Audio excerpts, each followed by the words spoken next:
যখনই তোমাদের মধ্যে এই চিন্তা আসবে যে আল্লাহ পাক সবকিছু সৃষ্টি করেছেন, তাকে আবার কে সৃষ্টি করলো, তখন আউযু বিল্লাহি মিনাশ শাইতানির রাজিম পড়ে বাম দিকে 3 বার থুতু ফেলবে। তাহলে শয়তানের ওয়াসওয়াসা তোমার মধ্য থেকে কেটে যাবে, কারণ শয়তান এই চিন্তাটা তোমার মধ্যে দিয়ে। মুসলিম নবী যখনই কষ্ট পেতেন নামাজে দাঁড়িয়ে যেতেন। তুমি কষ্ট পেলে ব্যঞ্জন ধরাও।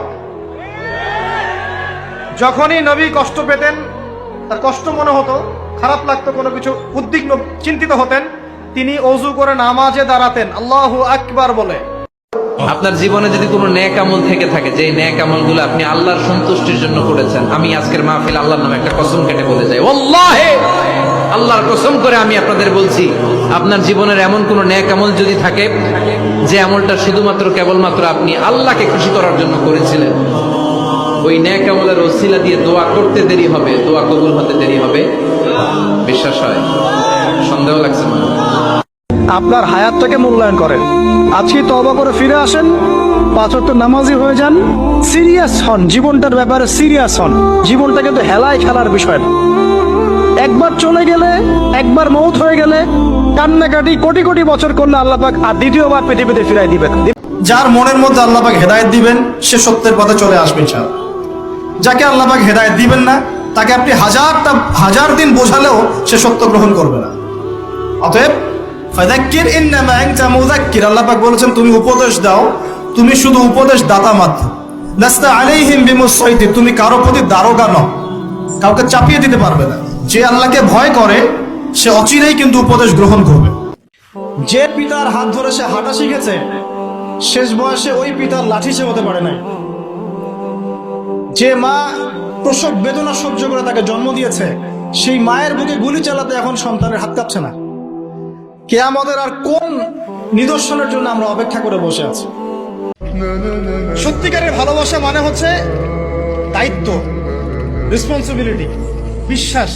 ভালোবাসার মানুষ ভালো থাকে এটা চাওয়া, তার উপর আমার জিম্মেদারি আছে তাকে ভালো রাখা। ভালোবাসা মানে কি? স্বার্থ ত্যাগ করে তার স্বার্থ দেখা। ইফতারের শুরুতে বিসমিল্লাহ বলে ইফতার শুরু করতে হবে, ইফতার করা শেষ এরপরে দোয়া পড়তে হবে। আমরা অনেকে ইফতারের আগে দোয়া পড়ি, এই দোয়াটা পড়তে হয় ইফতারের পরে। দোয়াটা হলো যাহাবাজ জামা ওয়াবতাল্লাতিল উরুক ওয়া সাবাতাল আজরু ইনশাআল্লাহ। এটা হলো দোয়া। যাহাবাজ জামা মানে হলো আমার পিপাসা দূর হয়ে গেল, ওয়াবতাল্লাতিল উরুক আমি ইফতার করার মাধ্যমে প্রশান্ত হয়েছে, আমার শিরা উপশিরাগুলো সবগুলো সিক্ত হয়েছে, ওয়াসাবাতাল আজরু ইনশাআল্লাহ, এবং এই রোজার বিনিময় আল্লাহর কাছে সাব্যস্ত হলো ইনশাআল্লাহ। এই দোয়া পাঠ করা সুন্নাহ। তাহলে ইফতারের পর আমরা এই দোয়া পড়ব। তাবিজ ঝুলাবেন না, তাবিজ ঝুলাতে বিশ্বনবী নিষেধ করেছেন।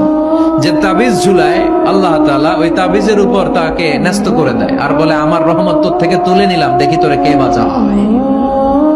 এজন্য আজ থেকে তাবিজ যা আছে ছিঁড়ে ফেলবেন। আল্লাহ সহি সমঝ দান করো। সকালে সন্ধ্যায় 7 বার বলতে পারবেন আল্লাহুম্মা আজিরনি মিনান নার, আল্লাহুম্মা আজিরনি মিনান নার। ইনশাআল্লাহ ওই ব্যক্তি সারা দিনে মারা গেলে জাহান্নাম থেকে বেঁচে যাবে, রাতের বেলা মারা গেলে জাহান্নাম থেকে বেঁচে যাবে ইনশাআল্লাহ। 50টা পারমাণবিক অস্ত্র থাকার কথা ছিল, অ্যাট লিস্ট না থাকুক 5টা তো থাকার কথা ছিল। ওরা যদি আমাকে তাক করে রাখে আমিও তাক করে রাখতাম। বেটা তুই মারলে আমি মেরে দিব, যা। আমার কথা রাগ করেন না প্লিজ। এখন আমাদের 50টা পারমাণবিক অস্ত্র থাকার কথা ছিল, অ্যাট লিস্ট না থাকুক 5টা তো থাকার কথা ছিল। ওরা যদি আমাকে তাক করে রাখে আমিও তাক করে রাখতাম। বেটা তুই মারলে আমি মেরে দিব, যা। আমার কথা রাগ করেন না। কবরের শাস্তি হয় মূলত 2টা কারণে। যত বেশি কবরের শাস্তি হচ্ছে এখন, সব কিন্তু বড় বড় পাপের কারণে হচ্ছে না। 2টা কারণ মেজর। একটা হচ্ছে পেশাবের অপবিত্রতা থেকে পবিত্র না হওয়া, পেশাবের ছিটা ফোটা থেকে পবিত্র না হওয়া। আরেকটা হচ্ছে চগলখড়ি করা। কি করা? মানে চগলখড়ি বুঝাতে পারছি কিনা? একজনের কথা আরেকজনের কাছে লাগানো। ইফতারের শুরুতে বিসমিল্লাহ বলে ইফতার শুরু করতে হবে, ইফতার করা শেষ এরপরে দোয়া পড়তে হবে। আমরা অনেকে ইফতারের আগে দোয়া পড়ি, এই দোয়াটা পড়তে হয় ইফতারের পরে। দোয়াটা হলো যাহাবাজ জামা ওয়াবতাল্লাতিল উরুক ওয়া সাবাতাল আজরু ইনশাআল্লাহ। এটা হলো দোয়া।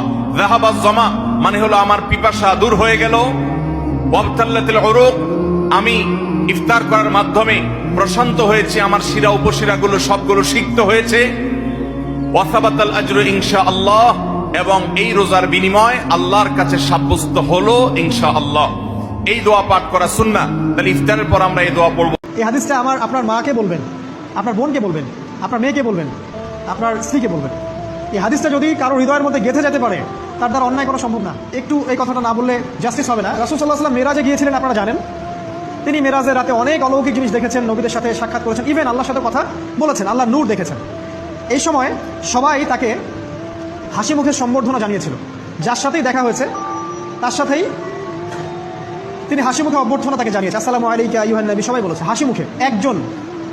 একজন মালাক, একজন ফেরেশতা তাকে দেখে হাসেননি, একজন। আপনারা কি জানেন?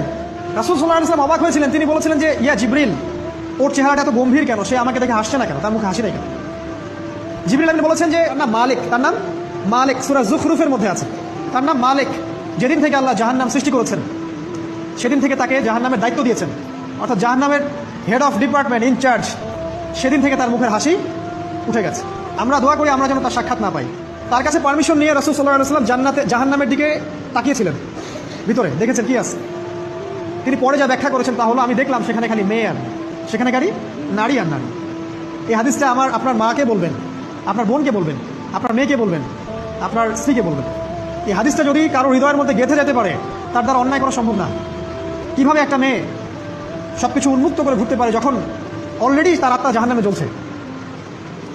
প্রতিটা মানুষকে মরতে হবে, এটা আমরা সবাই জানি।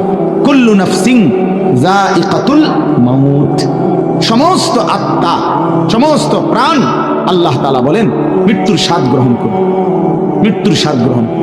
কুল ইন্নাল মাউতাল্লাযী তাফিরুনা মিনহু ফাইন্নাহু মুলাকীকুম। আল্লাহ তাআলা বলেন, হে নবী আপনি বলে দেন, ও দুনিয়াবাসী, মৃত্যু থেকে তোমরা যেখানেই পলায়ন করো না কেন, মৃত্যু তোমাদের সাথে সেখানে গিয়েই নিজেই মোলাকাত করো, সাক্ষাৎ করো। তুমি ডাকতে হবে না, মৃত্যু নিজেই আসবে।